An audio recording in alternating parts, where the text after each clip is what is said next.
उस जमाने में पृथ्वी पर किसी एक मानव प्रजाति का प्रभुत्व नहीं था। लगभग 3 लाख साल पहले हमारा ग्रह विभिन्न मानव पूर्वजों का एक समूह था जो अपने अपने क्षेत्रों में फल फूल रहे थे।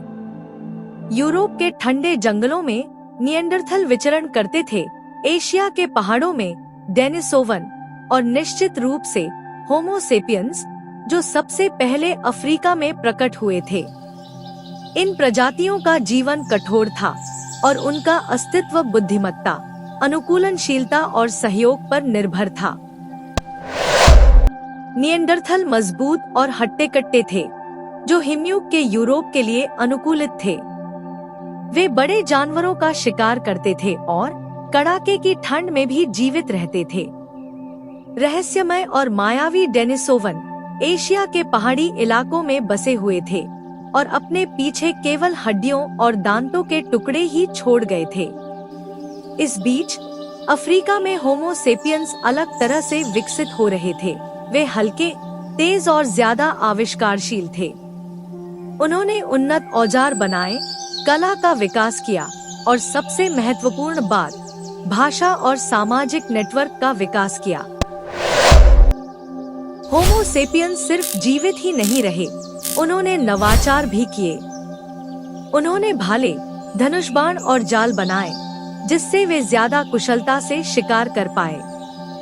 उन्होंने भोजन का भंडारण करना, गर्मी और खाना पकाने के लिए आग पर नियंत्रण करना और जटिल विचारों का संचार करना सीखा।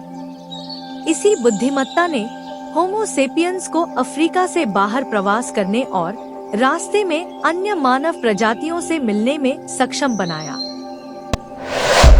जैसे जैसे होमो सेपियंस यूरोप और एशिया में फैलते गए, उनकी मुलाकात निएंडरथल और डेनिसोवन से हुई। शुरुआत में ये मुलाकातें पूरी तरह से हिंसक नहीं थी।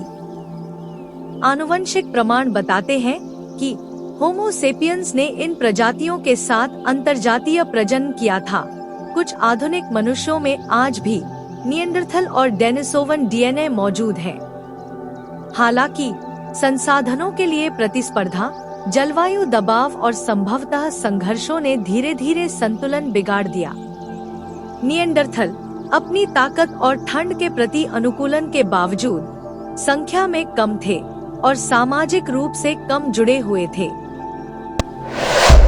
होमो सेपियंस की खूबी उनकी लचीलेपन और सहयोग में निहित थी।